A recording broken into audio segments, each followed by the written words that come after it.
Hello everyone, कैसे हैं आप सभी लोग। स्वागत है आप सभी का सोशल ई पाठशाला में। तो बच्चों, आज हम पढ़ेंगे एट्थ क्लास से सेकंड चैप्टर को, ठीक है, जिसका नाम है व्यापार से साम्राज्य तक कंपनी की सत्ता स्थापित होती है। मतलब ईस्ट इंडिया कंपनी की यहाँ पर बात करी जा रही है, ठीक है, कि ईस्ट इंडिया कंपनी की सत्ता किस तरीके से भारत में स्थापित हुई। वो आए तो व्यापार के लिए थे, लेकिन उन्होंने अपना यहाँ पर साम्राज्य विस्तार भी किया। तो चलिए शुरू करते हैं आज के इस बेहतरीन चैप्टर को बिना किसी देरी के। मुगल शासकों में औरंगजेब आखिरी शक्तिशाली बादशाह थे। कौन थे? आखिरी शक्तिशाली बादशाह थे, ठीक है। कौन? औरंगजेब। उन्होंने वर्तमान भारत के एक बहुत बड़े हिस्से पर नियंत्रण स्थापित कर लिया था। 1707 में उनकी मृत्यु के बाद बहुत सारे मुगल सूबेदार और बड़े बड़े जमींदार अपनी ताकत दिखाने लगे थे। उन्होंने अपनी क्षेत्रीय रियासतें कायम कर ली थी। जैसे जैसे विभिन्न भागों में ताकतवर क्षेत्रीय रियासतें सामने आने लगी, दिल्ली अधिक दिनों तक प्रभावी केंद्र के रूप में नहीं रह सकी। कहने का मतलब यह है कि जो अंतिम शक्तिशाली मुगल बादशाह हुए, जो कि औरंगजेब थे, उनकी जब मृत्यु हो जाती है तो जो भी मुगलों के सूबेदार थे या जमींदार थे, जो उनके क्षेत्र विशेष को क्या करते होंगे, देखते होंगे, देख रेख करते होंगे, तो उन लोगों ने क्या कर दी, बगावत कर दी। किससे? मुगल साम्राज्य से।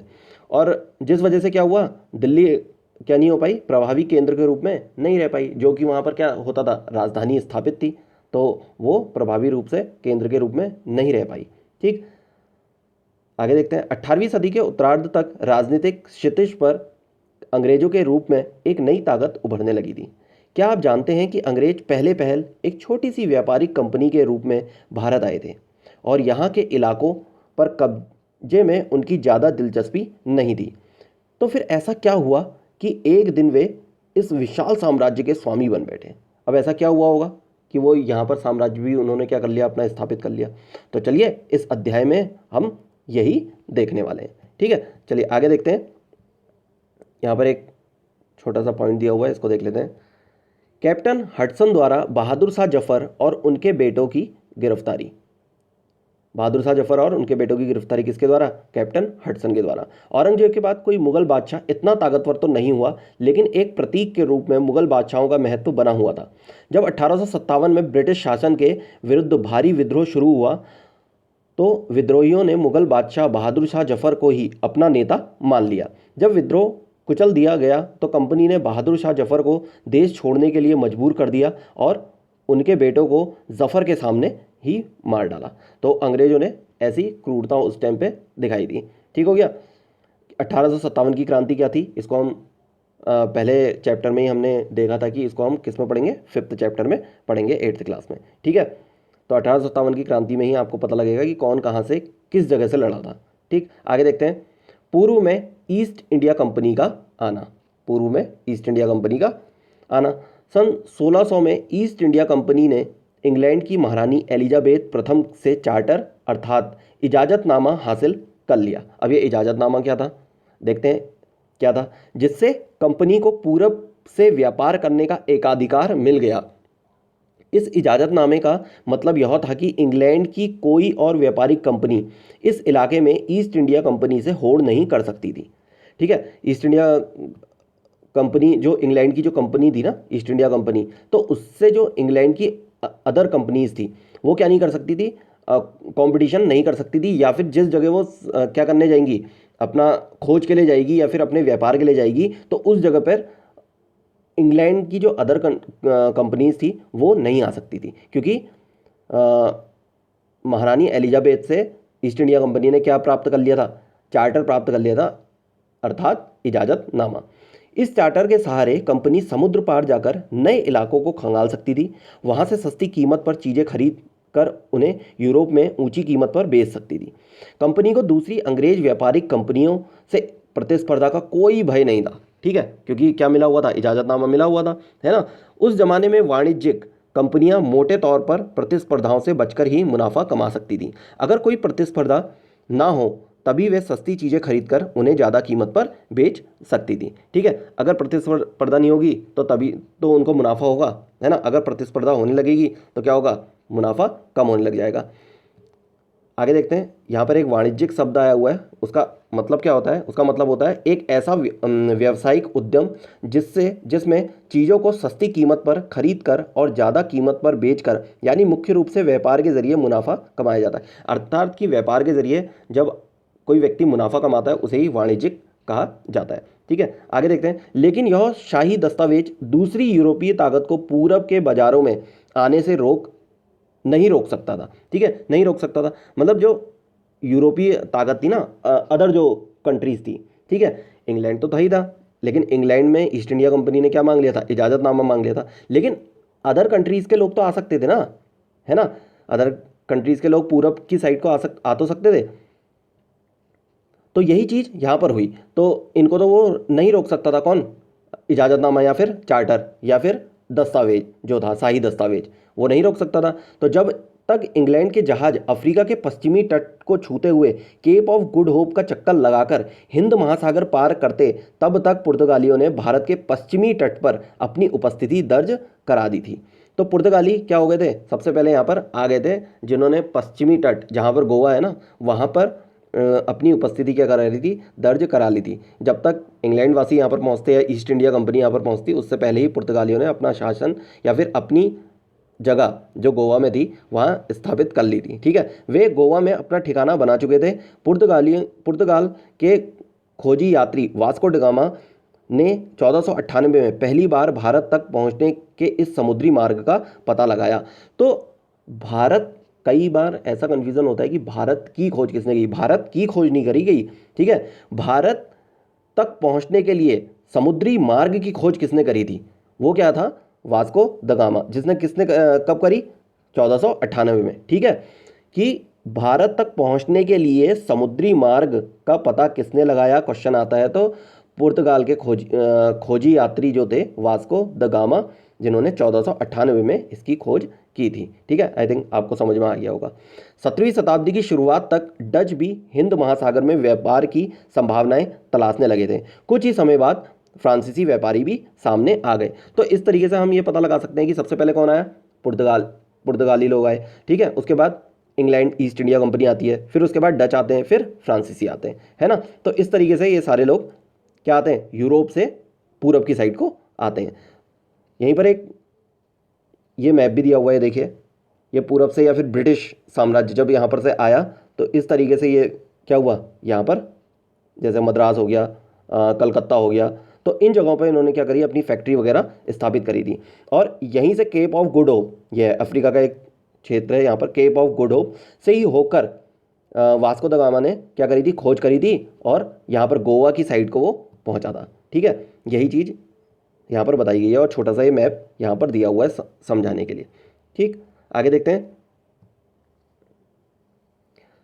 समस्या यह थी कि सारी कंपनियां एक जैसी चीज़ें ही खरीदना चाहती थीं। यूरोप के बाज़ारों में भारत के बने बारीक सूती कपड़े और रेशम की ज़बरदस्त मांग थी। इसके अलावा काली मिर्च, लौंग, इलायची और दालचीनी की भी ज़बरदस्त मांग रहती थी। यूरोपीय कंपनियों के बीच इस बढ़ती प्रतिस्पर्धा से भारतीय बाज़ारों में इन चीज़ों की कीमतें बढ़ने लगी और उनसे मिलने वाला मुनाफा गिरने लगा। अब इन व्यापारिक कंपनियों के फलने फूलने का यही एक रास्ता था कि वे अपनी प्रतिस्पर्धा कंपनियों को खत्म कर दें। लिहाजा बाजारों पर कब्जे की इस होड़ ने व्यापारिक कंपनियों के बीच लड़ाइयों की शुरुआत कर दी।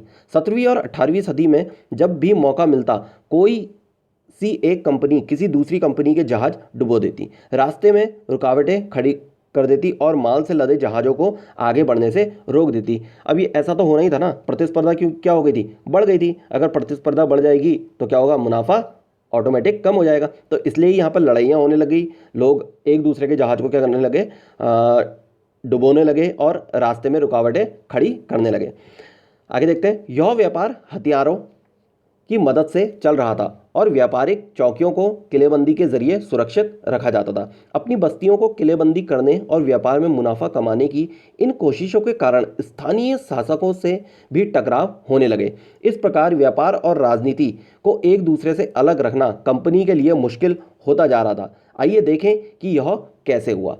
अब किस तरीके से व्यापार और राजनीति एक साथ आ गई और जिसको कंपनी क्या नहीं हुई पाई? अलग नहीं कर पाई। ठीक है, क्योंकि जो स्थानीय शासक थे उनसे भी क्या होने लगा, अब टकराव होने लगा, क्योंकि स्थानीय शासक क्या कहेंगे, भैया हमारे जहाँ आपने ये किलेबंदी कर रखी है वो जगह भी तो हमारी है, उसका टैक्स दीजिए, है ना। अब राजा महाराजा क्या कर रहे होंगे, जो स्थानीय शासक होंगे वो टैक्स ज़्यादा ले रहे होंगे, है ना। तो इस वजह से क्या नहीं हो पाया, व्यापार और राजनीति में सामंजस्य स्थापित नहीं हो पाया, और कंपनी क्या हो गई, इस चक्कर में मुश्किल में पड़ गई। तो अब देखते हैं कि आगे कंपनी के लिए कैसे मुश्किल हो गया, है ना। ईस्ट इंडिया कंपनी बंगाल में व्यापार शुरू करती है, ठीक है। कहाँ व्यापार शुरू करती है, बंगाल में व्यापार शुरू करती है। कौन सी, ईस्ट इंडिया कंपनी। पहली इंग्लिश फैक्ट्री 1651 में हुगली नदी के किनारे शुरू हुई, ठीक है। हुगली नदी के किनारे मतलब कलकत्ता में, बंगाल में, सॉरी, बंगाल के आसपास, ठीक है। कंपनी के व्यापारी यहीं से अपना काम चलाते थे। इन व्यापारियों को उस जमाने में फैक्टर कहा जाता था। इस फैक्ट्री में वेयर हाउस था जहां निर्यात होने वाली चीज़ों को जमा किया जाता था। यहीं पर उसके दफ्तर थे जिनमें कंपनी के अफसर बैठते थे। जैसे जैसे व्यापार फैला, कंपनी के सौदागर और व्यापारी को फैक्ट्री के आसपास आकर बसने के लिए प्रेरित किया। 1696 तक कंपनी ने इस आबादी के चारों तरफ एक किला बनाना शुरू कर दिया था। 2 साल बाद उसने मुगल अफसरों को रिश्वत देकर 3 गांवों की जमींदारी भी खरीद ली, ठीक है। किसने, जो अंग्रेजी कंपनी थी, अंग्रेजी ईस्ट इंडिया कंपनी के जो अफसर थे वो क्या देने लगे, मुगल अफसरों को रिश्वत देने लगे, और 3 गांवों की इन्होंने क्या करी, जमींदारी अपनी खरीद ली। अब यहाँ से क्या होता है, अंग्रेजी अफसरों, अंग्रेजियत की हुकूमत शुरू होती है, ठीक है, हल्के हल्के। इनमें से एक गांव कालीकाता था जो बाद में कलकत्ता बना। अब इसे कोलकाता कहा जाता है ना, बंगाल में ही पड़ता है, ठीक, पश्चिम बंगाल में। कंपनी ने मुगल सम्राट औरंगजेब को इस बात के लिए तैयार कर लिया कि वह कंपनी को बिना शुल्क चुकाए व्यापार करने का फरमान जारी कर दे, ठीक है। क्या करा कंपनी ने, मुगल सम्राट औरंगजेब को इस बात के लिए भी तैयार कर लिया, लगा लीजिए मतलब कितना उन्होंने रुपया दिया होगा, टैक्स दिया होगा, या फिर कोई भी चीज़ कही होगी जिसके वजह से क्या हुआ, यहाँ पर मुगल सम्राट औरंगजेब जो थे वो क्या हुए, फरमान देने के लिए मान गए, ठीक। और यहाँ पर जो बंगाल शब्द आ रहा है ना, बंगाल शब्द पूरे बंगाल से रिलेटेड है। पूर्वी बंगाल और पश्चिमी बंगाल जॉइंट था, क्योंकि 1947 के बाद ही तो क्या होगा, देश क्या होगा, अलग होगा ना, आज़ाद होगा। तो जो पश्चिम बंगाल है वो हमारे क्षेत्र में आ जाता है, तो इसलिए उस बंगाल के 2 टुकड़े हुए थे, पूर्वी बंगाल और पश्चिमी बंगाल के, ठीक है। तो यहाँ पर इसलिए ही बंगाल कहा जा रहा है, क्योंकि ये कहानी कब की है, आज़ादी से पहले की कहानी है, ठीक है। आगे देखते हैं फरमान क्या होता है। अब फरमान एक शाही आदेश होता है, ठीक। कंपनी ज़्यादा से ज़्यादा रियायतें हासिल करने और पहले से मौजूद अधिकारों का ज़्यादा से ज़्यादा फायदा उठाने में लगी हुई थी। उदाहरण के लिए औरंगजेब के फरमान से केवल कंपनी को ही शुल्क मुक्त व्यापार का अधिकार मिला था। कंपनी के जो अफसर निजी तौर पर व्यापार चलाते उन्हें यह छूट नहीं दी, लेकिन उन्होंने भी शुल्क चुकाने से इनकार कर दिया। इससे बंगाल में राजस्व वसूली बहुत कम हो गई। ऐसे में भला बंगाल के नवाब मुर्शिद कुली खां विरोध क्यों ना करते। तो इसी वजह से क्या हुआ, अब विरोध शुरू हो गया। कहा था ना कि टैक्स क्या नहीं कर रहे होंगे, शुल्क क्या नहीं कर रहे होंगे, चुका ही नहीं रहे होंगे। जबकि क्या था, जो मुगलों ने या औरंगजेब ने जो फरमान दिया था वो केवल कंपनी को ही दिया था, लेकिन अब क्या हुआ, कंपनी जो थी वो जो उनके अधिकारी थे, है ना, जो अधिकारी थे वो भी शुल्क नहीं चुका रहे थे, है कि नहीं। जिसकी वजह से क्या हुआ, बंगाल के जो नवाब थे मुर्शिद कुली खान, उन्होंने क्या करा, विरोध कर दिया, ठीक है। अब था क्या ना, ये समझने की कोशिश करें, बंगाल में जो बैठे हुए नवाब होंगे वो कौन है, मुर्शिद कुली खान है। औरंगजेब जो बैठे हैं वो कहाँ बैठे हुए हैं, दिल्ली की सल्तनत में बैठे हुए हैं, ठीक है। क्योंकि बंगाल के नवाब जो मुर्शिद कुली खान है उनको भी कुछ रूप में क्या देना पड़ता होगा, औरंगजेब को टैक्स देना पड़ता होगा। तो इसलिए ही इन्होंने क्या कर दिया, यहाँ पर विरोध कर दिया था, ठीक है। आई होप आप समझे होंगे इस बात को। मद्रास के जहाज़ों से सामान लाती स्थानीय नौकाएं विलियम सिम्पन्स द्वारा बनाया गया चित्र ये है, देखिए इस तरीके से यहाँ पर सामान लाया जाता था, ले जाया जाता था, ठीक। रॉबर्ट क्लाइव की यहाँ पर एक चित्र दिखाया गया है। आगे देखते हैं व्यापार से युद्धों तक, व्यापार से युद्धों तक। अब ईस्ट इंडिया कंपनी ने क्या करा, शुरू में व्यापार करा, जब लोग नहीं माने, राजा नहीं माने, तो क्या हुआ होगा, युद्ध हुआ होगा। तो चलिए पढ़ते हैं आगे। 18वीं सदी की शुरुआत में कंपनी और बंगाल के नवाब का टकराव काफ़ी बढ़ गया था। औरंगजेब की मृत्यु के बाद बंगाल के नवाब अपनी ताकत दिखाने लगे थे। उस समय दूसरी क्षेत्रीय ताकतों की स्थिति भी ऐसी ही थी। मुर्शिद कुली खान के बाद अलीवर्दी खान और उसके बाद सिराजुद्दौला बंगाल के नवाब बने। ये बहुत इंपॉर्टेंट है, ये वाले सिराजुद्दौला, ठीक है, सिराजुद्दौला बंगाल के नवाब बने। ये सभी शक्तिशाली शासक थे। उन्होंने कंपनी को रियायतें देने से मना कर दिया, ठीक है। सभी के सब शक्तिशाली शासक थे, चाहे मुर्शिद कुली खान हो, अलीवर्दी खान हो या सिराजुद्दौला हो, ठीक है। व्यापार का अधिकार देने के बदले कंपनी से नजराना मांगे, उसे सिक्के ढालने का अधिकार नहीं दिया और उसकी किलेबंदी को बढ़ाने से रोक दिया। कंपनी पर धोखाधड़ी का आरोप लगाते हुए उन्होंने दलील दी कि उसकी वजह से बंगाल सरकार की राजस्व वसूली कम होती जा रही है और नवाबों की ताकत कमजोर पड़ रही है। कंपनी टैक्स चुकाने को तैयार नहीं थी। उसके अफसरों ने अपमानजनक चिट्ठियां लिखी और नवाबों व उनके अधिकारियों को अपमानित करने का प्रयास किया। कंपनी का कहना था कि स्थानीय अधिकारियों की बेतुकी मांगों से कंपनी का व्यापार तबाह हो रहा है। व्यापार तभी फल फूल सकता है जब सरकार शुल्क हटा ले। कंपनी को इस बात का भी यकीन था कि अपना व्यापार फैलाने के लिए उसे अपनी आबादी बढ़ानी होगी, गांव खरीदने होंगे और किलों का पुनर्निर्माण करना होगा। ये टकराव दिनों दिन गंभीर होते गए। अंततः इन टकरावों की परिणति प्लासी के प्रसिद्ध युद्ध के रूप में हुई। अब क्या हुआ कि ये लोग क्या हुए, प्लासी के युद्ध में आपस में लड़ जाते हैं, ठीक। अब यहाँ पर है कठपुतली। कठपुतली क्या है? यह एक खिलौना होता है जिसे आप धागों के सहारे अपने हिसाब से नचाते हैं। जो व्यक्ति किसी और के इशारों पर चलता है उसे भी मजाक उड़ाने के लिए अक्सर कठपुतली कहा जाता है, ठीक है। आगे देखते हैं प्लासी का युद्ध, ठीक है, बहुत इंटरेस्टिंग है, ठीक है, आज का ये चैप्टर। तो आई होप आपको अच्छे से समझ में आ भी रही होंगी चीज़ें, ठीक है। तो प्लासी का युद्ध 1756 में अलीवर्दी खान की मृत्यु के बाद सिराजुद्दौला बंगाल के नवाब बने। कंपनी को सिराजुद्दौला की ताकत से काफ़ी भय था। सिराजुद्दौला की जगह कंपनी एक ऐसी कठपुतली नवाब चाहती थी जो उसे व्यापारिक रियायतें और अन्य सुविधाएं आसानी से देने में आनाकानी ना करे। तो कठपुतली के बारे में अभी आपने पढ़ लिया है, ठीक है, कि क्या होता था, जो दूसरों की हाथों की क्या बन के रहता था, कठपुतली बन के रहता था, ठीक है। कंपनी ने प्रयास किया कि सिराजुद्दौला के प्रतिद्वंदियों में से किसी को नवाब बना दिया जाए। कंपनी को कामयाबी नहीं मिली। जवाब में सिराजुद्दौला ने हुक्म दिया कि कंपनी उनके राज्य के राजनीतिक मामलों में टांग अड़ाना बंद कर दे, किलेबंदी रोके और बाकायदा राजस्व चुकाए। जब दोनों पक्ष पीछे हटने को तैयार नहीं हुए तो अपने 30,000 सिपाहियों के साथ नवाब ने कासिम बाजार में स्थित इंग्लिश फैक्ट्री पर हमला बोल दिया। तो कहाँ से शुरुआत हुई लड़ाई?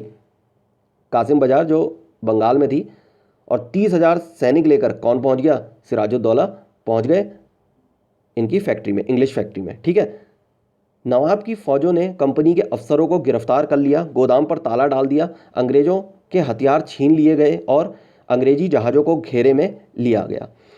इसके बाद नवाब ने कंपनी के कलकत्ता स्थित किले पर कब्जे के लिए उधर का रुख किया। अब क्या हुआ, कलकत्ता स्थित जो किला था वहाँ की ओर क्या करा, रुख करा, ठीक है। कासिम बाजार वाला किले को तो इन्होंने क्या करा, बंद करवा दिया। अब देखते हैं आगे।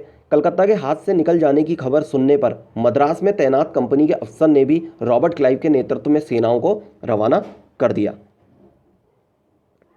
इस सेना को नौसेना बड़े बेड़े की मदद भी मिल रही थी। इसके बाद नवाब के साथ लंबे समय तक सौदेबाजी चली। आखिरकार 1757 में रॉबर्ट क्लाइव ने प्लासी के मैदान में सिराजुद्दौला के खिलाफ कंपनी की सेना का नेतृत्व किया, ठीक है। रॉबर्ट क्लाइव ने क्या करा, प्लासी के मैदान में सिराजुद्दौला के खिलाफ कंपनी की सेना का नेतृत्व किया। तो जो बंगाल के नवाब थे सिराजुद्दौला, वो अपनी साइड से लड़े, और जो अंग्रेजों की साइड से लड़े वो कौन थे? रॉबर्ट क्लाइव थे। और प्लासी का जो युद्ध हुआ वो कब हुआ? 1757 में। इतने बात आपको याद रखनी है, ठीक। नवाब सिराजुद्दौला की हार का एक बड़ा कारण उसके सेनापतियों में से एक सेनापति मीर जाफ़र की कारगुजारियाँ भी थी। मीर जाफ़र की टुकड़ियों ने इस युद्ध में हिस्सा नहीं लिया। रॉबर्ट क्लाइव ने यह कहकर उसे अपने साथ मिला लिया था कि सिराजुद्दौला को हटाकर मीर जाफ़र को नवाब बना दिया जाएगा। तो इस वजह से मीर जाफ़र क्या करता है, उसका साथ छोड़ देता है, ठीक है। किसका? सिराजुद्दौला का, ठीक है। इसलिए सिराजुद्दौला क्या होते हैं, इसमें इस युद्ध में हार जाते हैं, ठीक है। आगे देखते हैं। और मीर जाफ़र को क्या बना दिया जाता है? अब नवाब बना दिया जाएगा, ठीक। प्लासी की जंग इसलिए महत्वपूर्ण मानी जाती है क्योंकि भारत में यह कंपनी की पहली बड़ी जीत थी। ठीक है, जो ईस्ट इंडिया कंपनी थी उसकी क्या हुई, यहाँ पर जीत हुई। प्लासी की जंग के बाद सिराजुद्दौला को मार दिया गया और मीर जाफर नवाब बना। कंपनी अभी भी शासन की जिम्मेदारी संभालने को तैयार नहीं थी। उसका मूल उद्देश्य तो व्यापार को फैलाना था। अभी भी देखिए, अभी भी इतनी बड़ी लड़ाई जीत चुकी है कंपनी, लेकिन उसका उद्देश्य केवल और केवल व्यापार को ही फैलाना था। आगे देखते हैं, अगर यह काम स्थानीय शासकों की मदद से बिना लड़ाई लड़े ही किया जा सकता था तो किसी राज्य को सीधे अपने कब्जे में लेने की क्या ही ज़रूरत थी, है ना। अगर सीधे सीधे कोई चीज़ चल रही है तो काहे के लिए इतनी दिक्कत लेनी हुई, ऐसा कंपनी सोचती थी। ठीक है, जल्दी ही कंपनी को एहसास होने लगा कि यह रास्ता भी आसान नहीं है। कठपुतली नवाब भी हमेशा कंपनी के इशारों पर नहीं चलते थे। आखिरकार उन्हें भी तो अपनी प्रजा की नज़र में सम्मान और संप्रभुता का दिखावा करना पड़ता था। तो फिर कंपनी क्या करती, जब मीर जाफर ने कंपनी का विरोध किया तो कंपनी ने उसे हटाकर मीर कासिम को नवाब बना दिया। अब क्या हुआ, मीर कासिम बन गया। ठीक है, मीर जाफर को हटा करके मीर कासिम को नवाब बना दिया है। जब मीर कासिम परेशान करने लगा तो बक्सर की लड़ाई 1764 में उसको भी हराना पड़ा। तो 1764 की एक लड़ाई हुई थी जिसे बक्सर कहा जाता है, बक्सर की लड़ाई हुई थी।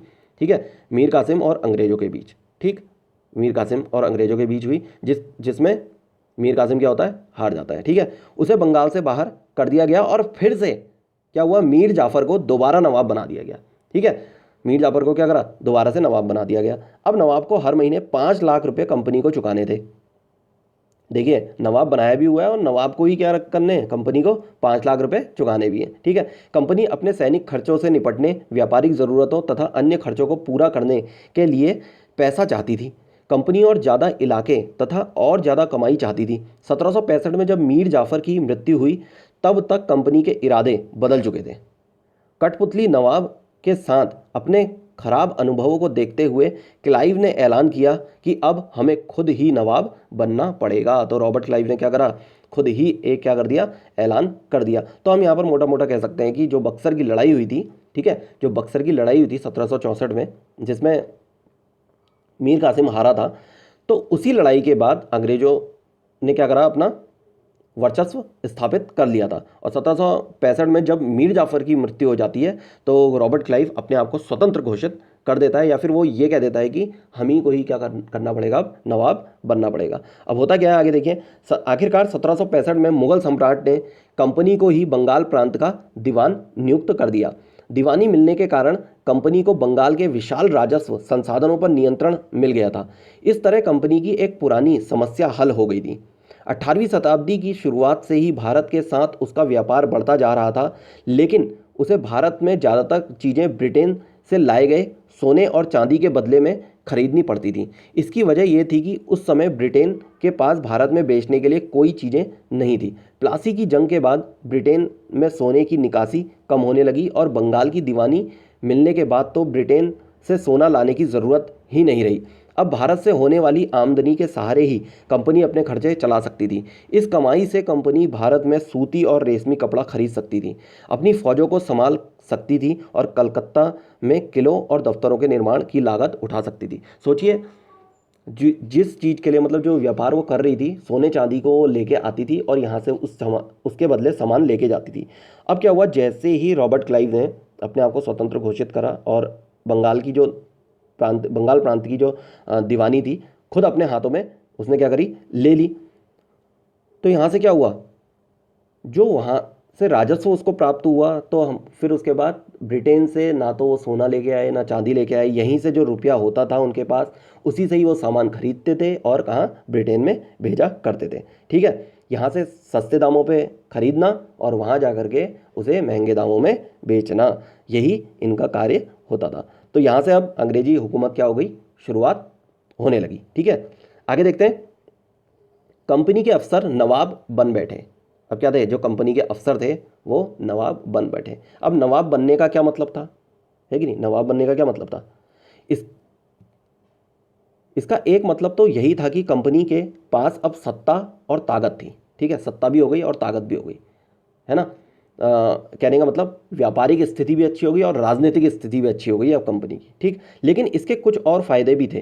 कंपनी का हर कर्मचारी नवाबों की तरह जीने के ख्वाब देखने लगा था। नवाब मतलब शानो शौकत से रहने वाला जो व्यक्ति होता था ना, तो सभी अधिकारी जो थे वो भी सोचने लगे थे हम भी सोना चांदी अपने गले में डाल के रहेंगे, अच्छे अच्छे कपड़े पहनेंगे, मतलब जिस तरीके से नवाब रहा करता था। तो ये कंपनी के जितने भी कर्मचारी थे या अधिकारी थे वो ये इस चीज़ को सोचने लगे थे। अब हुआ क्या, प्लासी के युद्ध के बाद बंगाल के असली नवाबों को इस बात के लिए बाध्य कर दिया गया कि वे कंपनी के अफसरों को निजी तोहफे के तौर पर जमीन और बहुत सारा पैसा दें। तो प्लासी के युद्ध के बाद क्या हुआ कि बंगाल के जितने भी असली नवाब थे उनको बाध्य कर दिया गया था, ठीक है, क्योंकि ईस्ट इंडिया कंपनी की क्या हो गई थी, शक्ति क्या हो गई थी, बढ़ गई थी, और बंगाल के जो नवाब होंगे उनकी शक्तियाँ कम हो गई होंगी। तो इसलिए ही इनको क्या कर दिया गया था, बाध्य कर दिया गया था कि अफसरों को, जो ईस्ट इंडिया कंपनी के अफसर थे, उनको निजी तोहफे के तौर पर क्या दिया जाए, ज़मीन भी दी जाए और बहुत सारा पैसा भी दिया जाए। खुद रॉबर्ट क्लाइव ने ही भारत में बेहिसाब दौलत जमा कर ली थी। 1743 में जब वह इंग्लैंड से मद्रास, अब जो चेन्नई हो चुका है, आया था, तो उसकी उम्र मात्र 18 साल की थी। 1767 में जब वह 2 बार गवर्नर बनने के बाद हमेशा के लिए भारत से रवाना हुआ, तो यहाँ उसकी दौलत करीब 401,102 पौंड के बराबर थी, ठीक है। दिलचस्प बात यह है कि गवर्नर के अपने दूसरे कार्यकाल में उसे कंपनी के भीतर फैले भ्रष्टाचार को खत्म करने का काम सौंपा गया था। लेकिन 1772 में ब्रिटिश संसद में उसे खुद भ्रष्टाचार के आरोप पर अपनी सफाई देनी पड़ी। अब हुआ क्या कि एक बहुत बड़ी दिलचस्प बात है, गवर्नर के अपने दूसरे कार्यकाल में ही उसे कंपनी के भीतर फैले भ्रष्टाचार को खत्म करने का काम सौंपा था, ठीक है। कंपनी में क्योंकि भ्रष्टाचार फैल गया था, सारे के सारे जितने भी लोग थे वो अपने लिए ही रुपया भारत से क्या करने लगे, कमाने लगे। अब कंपनी को जो था वो क्या नहीं जा रहा था, रुपया नहीं जा रहा था, या फिर जो इंग्लैंड के जो लोग थे या फिर इंग्लैंड में जो बड़े पद पर आसीन व्यक्ति थे उनके पास तक कोई भी राजस्व जो था अच्छे से नहीं जा पा रहा था, ठीक है। कंपनी जिसके वजह से क्या हो रही थी, भ्रष्टाचार में लिप्त होती जा रही थी, ठीक है। तो अब क्या हुआ, जो रॉबर्ट क्लाइव थे उनको ही 1772 में ब्रिटिश संसद में भ्रष्टाचार के आरोपों पर अपनी सफाई देनी पड़ी थी। तो ऐसा पहला गवर्नर जो भ्रष्टाचारों के आरोप में फंसा वो था कौन, रॉबर्ट क्लाइव। सरकार को उसकी अकूत संपत्ति के स्रोत संदेहास्पद लग रहे थे।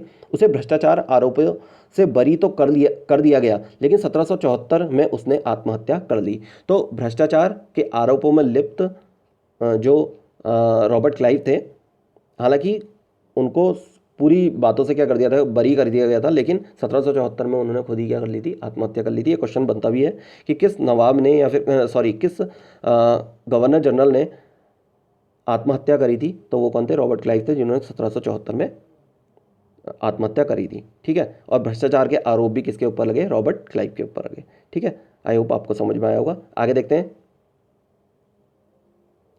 कंपनी के सभी अफसर क्लाइव की तरह दौलत इकट्ठा नहीं कर पाए। बहुत सारी बीमारियों और लड़ाई के कारण कम उम्र में ही मौत का निवाला बन गए। इसके अलावा उन सभी को भ्रष्ट और बेईमान मानना भी सही नहीं होगा। उनमें से बहुत सारे अफसर साधारण परिवार से आए थे। उनकी सबसे बड़ी इच्छा बस यही थी कि वे भारत में ठीक ठाक पैसा कमाएं और ब्रिटेन लौटकर आराम की ज़िंदगी बसर करें। जो जीते जी धन दौलत लेकर वापस लौट गए, उन्होंने वहाँ आलीशान जीवन जिया। उन्हें वहाँ के लोग नवाब कहते थे, ठीक है, नवाब या फिर नवाब कहते थे। यह भारतीय शब्द नवाब का ही अंग्रेजी संस्करण बन गया था, ठीक है, नवाब करके अंग्रेजी शब्द था, ठीक। उन्हें लोग अक्सर नए अमीर और सामाजिक हैसियत में रातों रात ऊपर आने वाले लोगों के रूप में देखते थे। नाटकों और कार्टून में उनका मजाक उड़ाया जाता था। आगे देखते हैं, कंपनी का फैलता शासन। अब किस तरीके से कंपनी का शासन फैला, अभी तक देख लिया ना कि 1757 की प्लासी की लड़ाई हुई, फिर 1764 में बक्सर की लड़ाई होती है, जिसकी वजह से रॉबर्ट क्लाइव क्या करता है, अपने आप को स्वतंत्र घोषित कर लेता है ना। अब बंगाल के प्रांत की दीवानी अपने हाथ में ले लेता है, ठीक। तो इसी तरीके से क्या हुआ, कंपनी का शासन क्या हुआ, फैलता गया। अब कितना फैला उसको यहाँ पर देखते हैं, ठीक। यदि हम 1757 से 1857 के बीच, मतलब पूरे 100 साल के बीच की अगर बात करें, तो ईस्ट इंडिया कंपनी के द्वारा भारतीय राज्यों पर कब्जे की प्रक्रिया को देखें तो कुछ महत्वपूर्ण बातें सामने आती हैं। किसी अनजान इलाके में कंपनी ने सीधे सैनिक हमला प्रायः नहीं किया, ठीक है।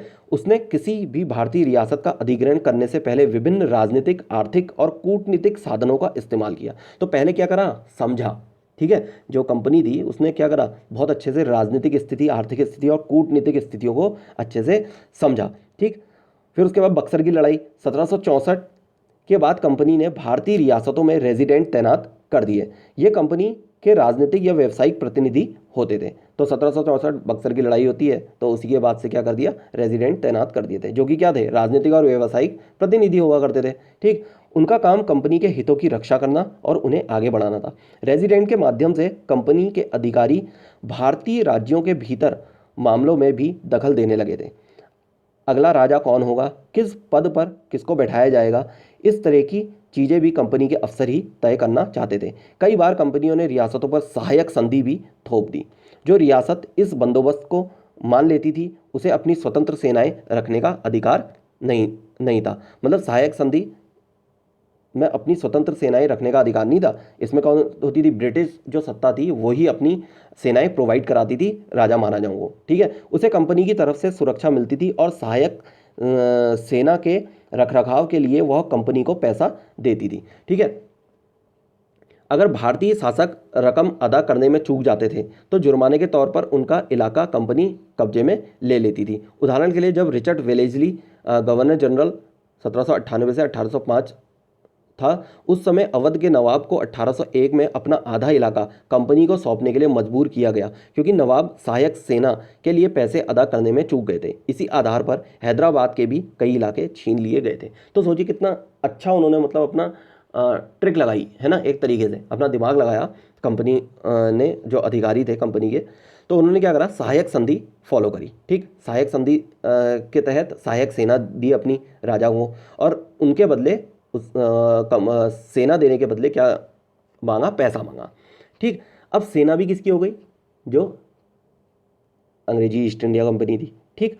और अब राजा के पास कोई भी ऑप्शन बचता ही नहीं था, क्योंकि अगर वो विद्रोह करता तो विद्रोह कैसे करता, क्योंकि सेना तो किसकी थी, उनकी थी, ठीक है। तो इसी वजह से जो अवध के जो नवाब थे, जो 1801 में, उन्होंने क्या करना पड़ा, उनको आधा इलाका क्या करना, मजबूरी में देना पड़ा, ठीक है, क्योंकि फंस चुके थे जो राजा थे, ठीक है। आगे देखते हैं, टीपू सुल्तान शेरे मैसूर। निषेधाज्ञा का मतलब होता है निर्देश, अधीनस्थता का मतलब होता है दब्बूपन, ठीक। टीपू सुल्तान शेर ए मैसूर, इसको भी देख लेते हैं। जब कंपनी को अपने राजनीतिक और आर्थिक हितों पर खतरा दिखाई दिया तो कंपनी ने प्रत्यक्ष सैनिक टकराव का रास्ता भी अपनाया। दक्षिण भारतीय राज्य मैसूर के उदाहरण से यह बात समझी जा सकती है, ठीक है। राजनीतिक और आर्थिक हितों पर क्या दिखाई दिया, खतरा दिखाई दिया, तो उन्होंने क्या करा, सैनिक टकराव का भी रास्ता अपनाया, मतलब लड़ाइयाँ शुरू की, ठीक है। अब यहाँ पर देखते हैं टीपू सुल्तान के बारे में। हैदर अली शासनकाल 1761 से 1782, बिल्कुल याद करना है अच्छे से, ठीक है। और उनके विख्यात पुत्र टीपू सुल्तान शासन काल 1782 से 1799 जैसी शक्तिशाली शासकों के नेतृत्व में मैसूर काफ़ी ताकतवर हो चुका था। मालाबार तट पर होने वाला व्यापार मैसूर रियासतों के नियंत्रण में था, जहां से कंपनी काली मिर्च और इलायची खरीदती थी, ठीक है। यहाँ से क्या खरीदती थी, काली मिर्च और इलायचियाँ खरीदती थी। मालाबार का तट, ठीक है, केरल वगैरह का साइड का ये जगह होगी, ठीक। तो 1785 में टीपू सुल्तान ने अपनी रियासतों में पड़ने वाले बंदरगाहों से चंदन की लकड़ी, काली मिर्च और इलायचियों का निर्यात रोक दिया, ठीक। सुल्तान ने स्थानीय सौदागरों को भी कंपनी के साथ कारोबार करने से रोक दिया था। टीपू सुल्तान ने भारत में रहने वाले फ्रांसीसी व्यापारियों से घनिष्ठ संबंध विकसित किए और उनकी मदद से अपनी सेना का आधुनिकीकरण किया था, ठीक है। अब देखिए, बहुत सारी कंपनियां आई थी ना यूरोप से, जिसमें क्या थी, एक फ्रांसीसी कंपनी भी थी, ठीक। तो फ्रांसीसी कंपनी अभी गई नहीं है, ठीक, अच्छे से पूर्ण रूप से गई नहीं है वो, ठीक। तो टीपू सुल्तान ने जो भारत में रहने वाली जो फ्रांसीसी व्यापारी जो थे, कुछ व्यापारी, मतलब कुछ व्यापारी नहीं गए, ठीक है। वैसे वांडीवर्स का युद्ध होता है एक 1760 में, जो अंग्रेजों के साथ लड़ा जाता है, उसमें फ्रांसीसियों की हार हो जाती है, ठीक है। लेकिन कुछ व्यापारी जो थे वो यहीं रहते हैं, ठीक। तो फ्रांसीसी व्यापारियों से घनिष्ठ संबंध विकसित किए थे कितने, टीपू सुल्तान ने, ठीक। और उनकी मदद से ही उसने अपनी सेना का क्या करा था, आधुनिकीकरण करा था। आधुनिक सेना उसने विकसित कर ली थी टीपू सुल्तान ने, ठीक है। आगे देखते हैं, सुल्तान के इन कदमों से अंग्रेज आग बबूला हो गए। उन्हें हैदर अली और टीपू सुल्तान बहुत महत्वाकांक्षी, घमंडी और खतरनाक दिखाई देते थे। अंग्रेजों को लगता था कि ऐसे राजाओं को नियंत्रित करना और कुचलना जरूरी है। फलस्वरूप मैसूर के साथ अंग्रेजों की 4 बार जंग हुई, 1767 से 1769, 1780 से 1784, 1790 से लेकर 1792 और 1799 में। ठीक है, श्रीरंगपट्टनम की आखिरी जंग में कंपनी को सफलता मिली। श्रीरंगपट्टनम की आखिरी जो जंग हुई उसमें ही इनको क्या मिलती है, सफलता मिलती है। अपनी राजधानी की रक्षा करते हुए टीपू सुल्तान मारे गए और मैसूर का राजकाज पुराने वोडियार राजवंश के हाथों में सौंप दिया। इसके साथ ही मैसूर पर भी सहायक संधि थोप दी गई। ठीक है, अब सहायक संधि जहाँ पर थोप दी जा रही है तो वहाँ पर क्या हो गया, जो वोडियार राजवंश के जो राजा बने होंगे वो क्या हो गए होंगे, शक्तिहीन हो गए होंगे, है ना। आगे देखते हैं, ये क्या यहाँ पर क्या दिया हुआ है, एक टीपू का खिलौना शेर यहाँ पर दिया हुआ है। ठीक, आगे देखते हैं मराठों से लड़ाई। तो टीपू सुल्तान के बारे में भी हमने पढ़ लिया है, अवध के नवाब के बारे में थोड़ा सा था, उनके बारे में पढ़ लिया। ठीक, और बंगाल के नवाबों के बारे में हम पढ़ चुके हैं। ठीक, अब है यहाँ पर मराठों से जो इनकी लड़ाई हुई थी। 18वीं शताब्दी के आखिरी से अपन कंपनी मराठों की ताकत को भी काबू और ख़त्म करने के बारे में सोचने लगी थी। अब 18वीं शताब्दी के आखिर के टाइम पे अब मराठों की ताकतों को भी वो बखूबी क्या कर रही थी, समझ चुकी थी। ठीक है, तो अब उसने सोचा कि इसको क्या करना चाहिए, ख़त्म करना चाहिए या फिर अपने कंट्रोल में लाना चाहिए। ठीक है, तो 1761 में पानीपत की तीसरी लड़ाई में हार के बाद दिल्ली से देश का शासन चलाने का मराठों का सपना चूर चूर हो गया। तो 1761 में पानीपत की तीसरी लड़ाई किनके बीच होती है, मराठों और अंग्रेजों के बीच में होती है, याद रखना है इसको भी। ठीक है, और क्या हुआ, मराठों का सपना चूर चूर हो जाता है दिल्ली से देश का शासन चलाने का। ठीक है, लगा लिए उसी टाइम से दिल्ली कितनी प्रसिद्ध थी। ठीक है, आज भी केंद्र सरकार जो चलती है वो कहाँ से चलती है, दिल्ली से ही अपना शासन को पूरे देश में क्या करती है, चलाती है ना। उन्हें कई राज्यों, आगे देखते हैं, उन्हें कई राज्यों में बांट दिया गया। इन राज्यों की बागडोर सिंधिया, होलकर, गायकवाड़ और भोसले जैसे अलग अलग राजवंशों के हाथों में थी। ये सारे सरदार एक पेशवा सर्वोच्च मंत्री के अंतर्गत एक कन्फेडरेसी राज्यमंडल के सदस्य थे। पेशवा इस राज्यमंडल का सैनिक और प्रशासकीय प्रमुख होता था और पुणे में रहता था। महादजी सिंधिया और नाना फडणवीस 18वीं सदी के आखिरी के दो प्रसिद्ध मराठा योद्धा और राजनीतिज्ञ थे। ठीक, एक के बाद एक कई युद्धों में कंपनी ने मराठों को घुटने टेकने पर मजबूर कर दिया। पहला युद्ध 1782 में सालबाई संधि के साथ खत्म हुआ। ठीक है, सालबाई की संधि कब हुई, 1782 में हुई, ये नोट करना है। ठीक, और किन दो के बीच हुई सालबाई की संधि, अंग्रेजों और मराठों के बीच। ठीक, जिसमें कोई पक्ष नहीं जीत पाया। दूसरा अंग्रेज मराठा युद्ध 1803 से 1805 कई मोर्चों पर लड़ा गया। इसका नतीजा यह हुआ कि उड़ीसा और यमुना के उत्तर में स्थित आगरा व दिल्ली सहित कई भूभाग अंग्रेजों के कब्जे में आ गए। अंततः 1817 से 1819 के तीसरे अंग्रेज मराठा युद्ध में मराठों की ताकत को पूरी तरह कुचल दिया गया। पेशवा को पुणे से हटाकर कानपुर के पास बिठूर में पेंशन पर भेज दिया गया। अब विंध्य के दक्षिण में स्थित पूरे भूभाग पर कंपनी का नियंत्रण क्या हो गया, स्थापित हो गया। तो मराठों को भी इन्होंने क्या कर दिया, जो मराठों का जो मेन लीडर था, पेशवा जो था, वो क्या हो गया, पुणे से उसको हटा दिया गया। जो मेन जहाँ पर पुणे से क्या करता था, शासन स्थापित करता था या शासन को देखने का काम करता था, उसे हटाकर कानपुर के पास एक बिठूर नामक जगह है, वहाँ पर उसको पेंशन पर क्या कर दिया, भेज दिया गया कि उसको महीने की पेंशन मिलते रहती थी, एक जगह पे आप साइड पे बैठे रहिए। ठीक है, तो इस तरीके से मराठों को भी इन्होंने क्या करा, मराठों का दमन करने का भी काम किया। कन्फेडरेसी का मतलब होता है गठबंधन। ठीक है, सर्वोच्चता का दावा, आगे क्या है, सर्वोच्चता का दावा। उपरोक्त विवरण से स्पष्ट है कि 19वीं सदी की शुरुआत से कंपनी क्षेत्रीय विस्तार की आक्रामक नीति पर चल रही थी। लॉर्ड हेस्टिंग्स 1813 से 1823 तक गवर्नर जनरल के नेतृत्व में सर्वोच्चता की एक नई नीति शुरू की गई। कंपनी का दावा था कि उसकी सत्ता सर्वोच्च है, इसलिए वह भारतीय राज्यों से ऊपर है। अपने हितों की रक्षा के लिए वह भारतीय रियासतों का अधिग्रहण करने या उनको अधिग्रहण की धमकी देने का अधिकार अपने पास मानती थी। यह सोच बाद में भी अंग्रेजों की नीतियों में दिखाई देती रही। अब क्या हुआ कि अहंकार क्या होने लगा, बढ़ने लगा, किसका, अंग्रेजी ईस्ट इंडिया कंपनी का। अब वो क्या करने लगी, यहाँ के राजाओं को क्या करने लगी, धमकी देने लगी और अब उनके भी अधिकार किसके पास रखने लगी, अपने पास रखने लगी। ठीक है, आगे देखते हैं। लेकिन यह प्रक्रिया बेरोक टोक नहीं चली। उदाहरण के लिए जब अंग्रेजों ने कित्तूर, फिलहाल कर्नाटक में कित्तूर, ठीक है, जो कर्नाटक में के छोटे से राज्य को कब्जे में लेने का प्रयास किया तो रानी चेन्नम्मा ने हथियार उठा लिए और अंग्रेजों के खिलाफ आंदोलन छेड़ दिया। 1824 में उन्हें गिरफ्तार किया गया और 1829 में जेल में ही उनकी मृत्यु हो गई। चेन्नम्मा के बाद कित्तूर स्थित संगोली के एक गरीब चौकीदार रायन्ना के ने यह प्रतिरोध जारी रखा। चौतरफा समर्थन और सहायता से उन्होंने बहुत सारे ब्रिटिश शिविरों और दस्तावेजों को नष्ट कर दिया था। आखिरकार उन्हें भी अंग्रेजों ने पकड़कर 1830 में फांसी पर लटका दिया। प्रतिरोध के ऐसे कई दूसरे उदाहरण आप इस किताब में आगे और पढ़ेंगे कि कई लोगों ने क्या करे, घुटने नहीं टेके थे, वो अंग्रेजों का क्या करने लगे थे, विरोध कर रहे थे, है ना। जब ये विरोध हुआ तभी तो हम 1947 में क्या हो पाए, आज़ाद हो पाए इस औपनिवेशिक शासन से, है ना।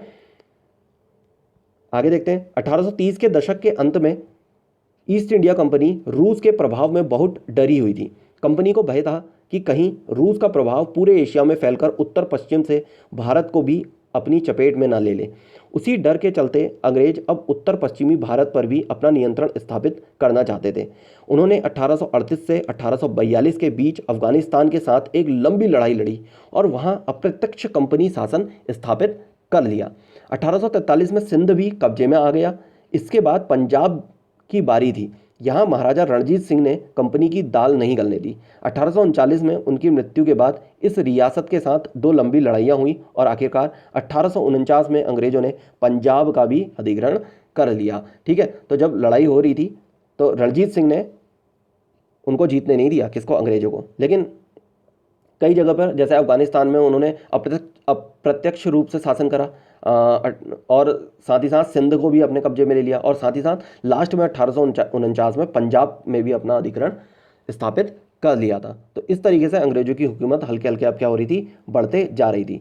तो इसके बाद उन्होंने क्या अपनाया, विलय की नीति को भी अब अपनाना शुरू करा। ठीक है, तो अब विलय की नीति क्या थी, इसको भी पढ़ लेते हैं। विलय नीति अधिग्रहण की आखिरी लहर 1848 से 1856 के बीच गवर्नर जनरल बने लॉर्ड डलहौजी के शासनकाल में चली।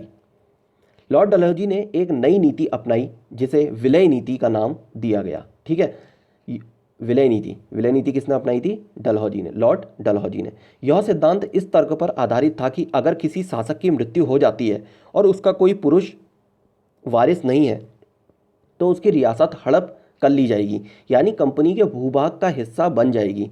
इस सिद्धांत के आधार पर एक के बाद एक कई रियासतें, सतारा 1848, संबलपुर 1850, उदयपुर 1852, नागपुर 1853 और झांसी 1854 अंग्रेजों के हाथ में चली गई।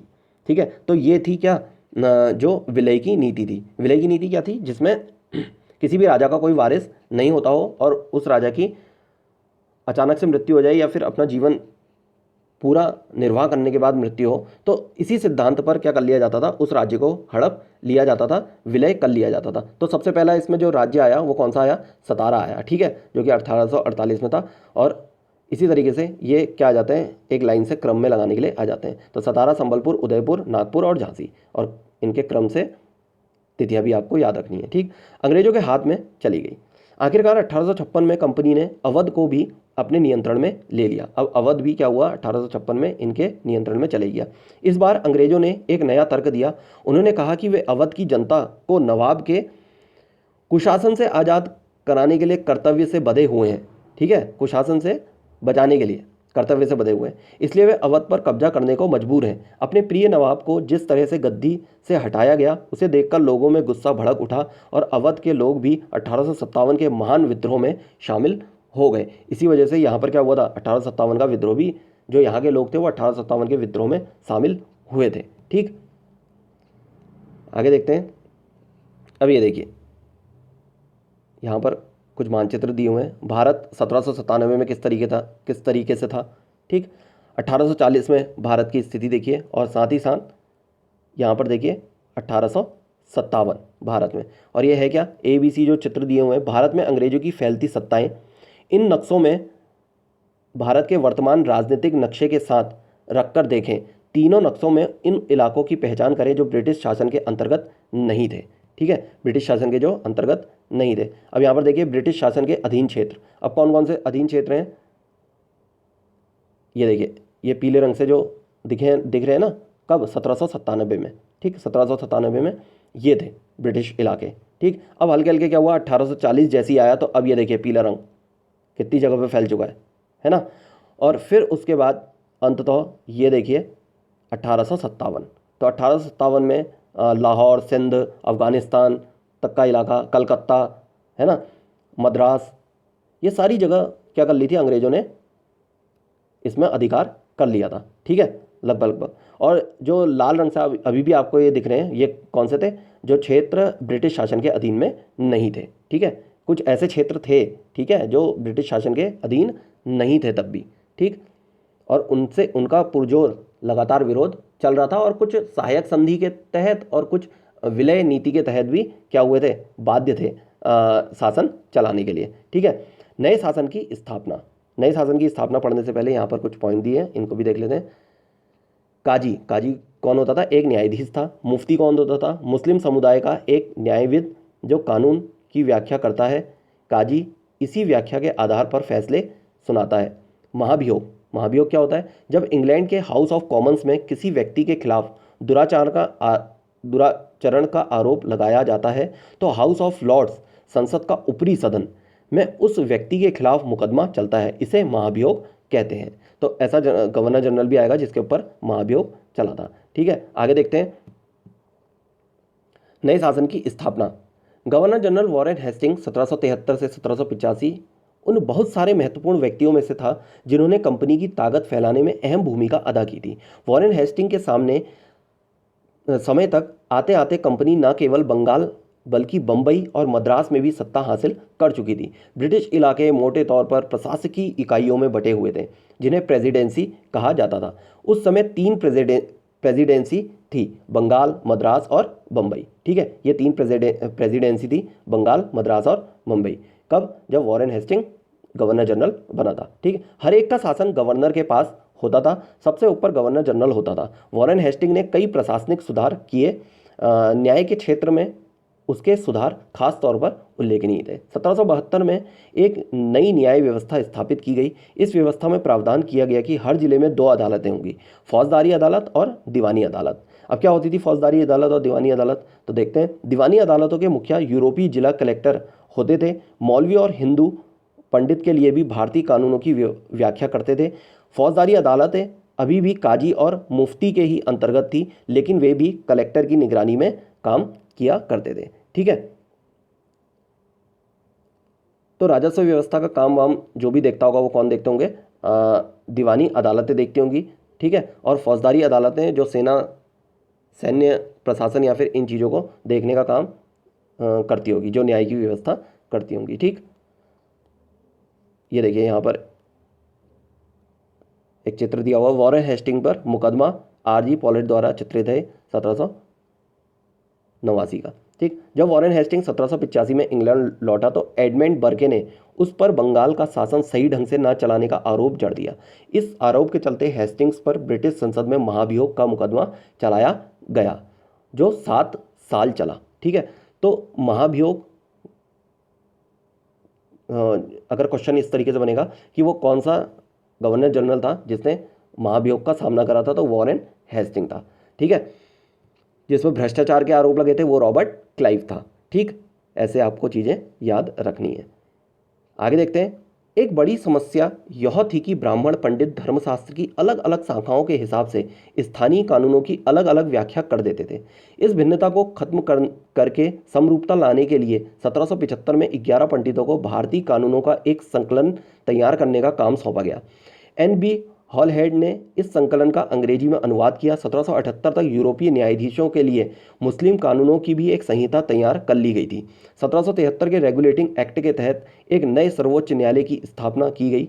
इसके अलावा कलकत्ता में अपीली अदालत, सदन निजामत अदालत की भी स्थापना की गई। तो 1773 के रेगुलेटिंग एक्ट आपको याद रखना है। 1773 के रेगुलेटिंग एक्ट के तहत एक सर्वोच्च न्यायालय की स्थापना की जाती है जो कि कलकत्ता में स्थापित होता है। ठीक है, भारतीय जिले के कलेक्टर सबसे बड़ा ओहदा होता था। जैसा कि नाम से ही पता चलता है, उसका मुख्य काम लगान और कर इकट्ठा करना तथा न्यायाधीशों, पुलिस अधिकारियों व दरोगा की सहायता से जिले में कानून व्यवस्था बनाए रखना होता था। उसका कार्यालय कलेक्ट्रेट सत्ता और हस्तांतरण संरक्षण का नया केंद्र बन गया था, जिसने पुराने सत्ता केंद्रों को हाशिए पर ढकेल दिया।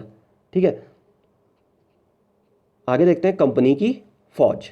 अब कंपनी की फौज क्या थी, इसको देखते हैं। कंपनी की फौज को पढ़ने से पहले यहाँ पर एक कुछ पॉइंट दिए हुए हैं, इनको पढ़ लेते हैं। धर्मशास्त्र। धर्मशास्त्र क्या होता है? संस्कृत की ऐसी कृतियाँ जिनमें सामाजिक तौर तरीकों और आचरणों के सिद्धांतों की व्याख्या की जाती है। ये धर्मशास्त्र ईसा पूर्व 500 वर्ष से भी पहले लिखे गए थे। सवार मतलब घुड़सवार था। मस्केट पैदल सिपाहियों द्वारा इस्तेमाल की जाने वाली एक भारी बंदूक को मस्केट कहा जाता था। मैचलॉक शुरुआती दौर की बंदूक जिसमें बारूद को माचिस से चिंगारी दी जाती थी। तो मस्केट और मैचलॉक दोनों को याद रखना है। ठीक है, एक भारी बंदूक को क्या कहा जाता था? मस्केट कहा जाता था। और शुरुआती दौर पर जो बंदूक जिसमें बारूद को माचिस से चिंगारी दी जाती थी वो मैचलॉक होता था।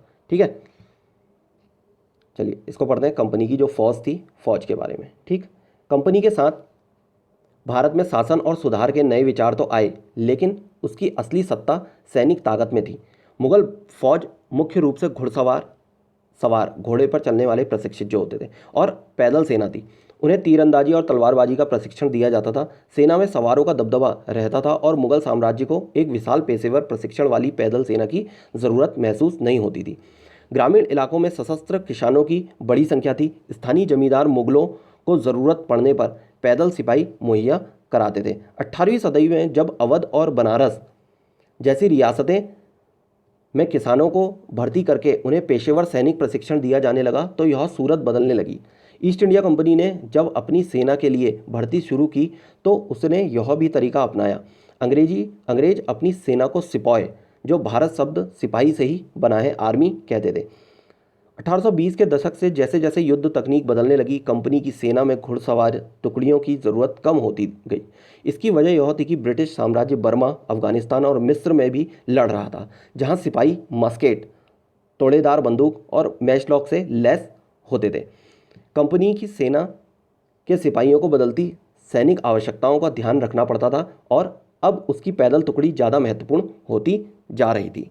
ठीक है, आगे यहाँ पर एक घुड़सवार दिखाया गया। देखिए, कंपनी के लिए काम करने वाला बंगाल का एक सवार एक अज्ञात भारतीय चित्रकार द्वारा बनाया गया है। मराठों और मैसूर के साथ हुए युद्ध के बाद कंपनी को अपनी घुड़सवार टुकड़ियों को मजबूत करने की अहमियत समझ में आने लगी थी। ठीक है, अब हुआ क्या कि आधुनिक तकनीक से लैस होने लगी थी जो अंग्रेजों की जो सेना थी। ठीक है, जो अंग्रेजों की क्या थी? सेना थी। 19वीं सदी की शुरुआत में अंग्रेज एक समरूप सैनिक संस्कृति विकसित करने लगे थे। सिपाहियों को यूरोपीय ढंग का प्रशिक्षण, अभ्यास और अनुशासन सिखाया जाने लगा। अब उनका जीवन पहले से भी ज़्यादा नियंत्रण था। इस कोशिश में कभी कभी समस्याएं भी आ जाती थी, क्योंकि पेशेवर सिपाहियों की सेना खड़ा करने के चक्कर में अंग्रेज कई बार जाति और समुदाय की भावना को नज़रअंदाज कर देते थे। भला लोग अपनी जाति और धार्मिक भावनाओं को इतनी आसानी से कैसे छोड़ सकते थे?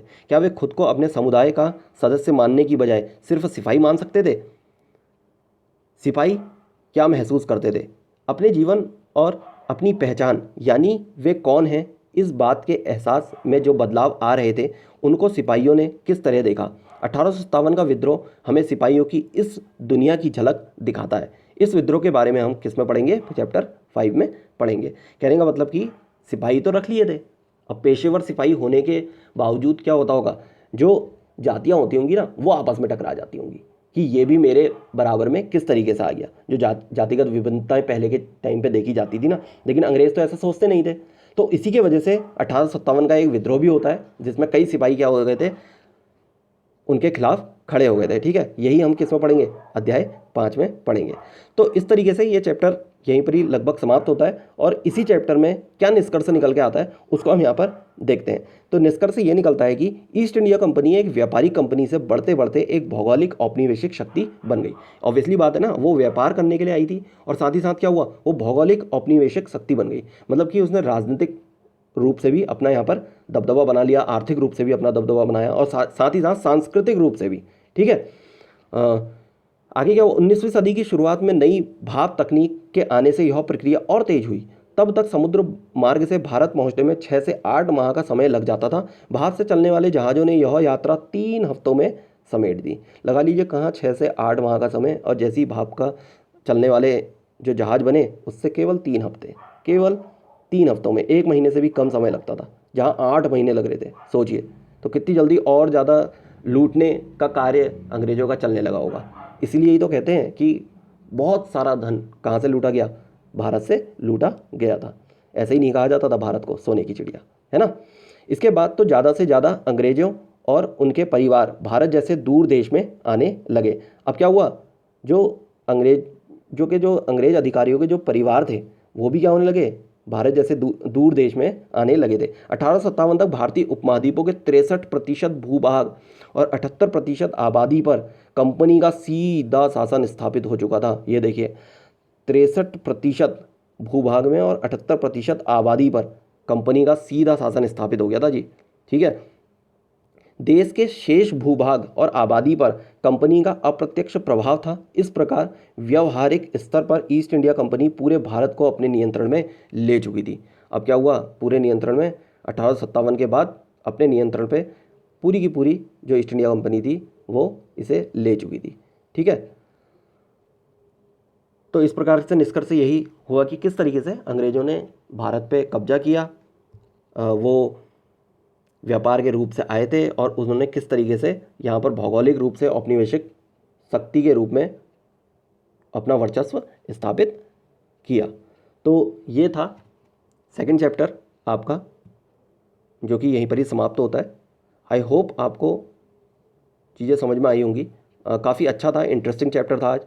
आप 1 बार 2 बार 3 बार ज़रूर देखिएगा इसको, तो नोट्स बनाने में बहुत आसानी हो जाएगी और समझने में भी बहुत आसानी होगी। ठीक है। और अपने दोस्तों को ज़्यादा से ज़्यादा शेयर करें, चैनल को सब्सक्राइब भी करें, वीडियो अच्छी लगी तो उसको लाइक भी करें।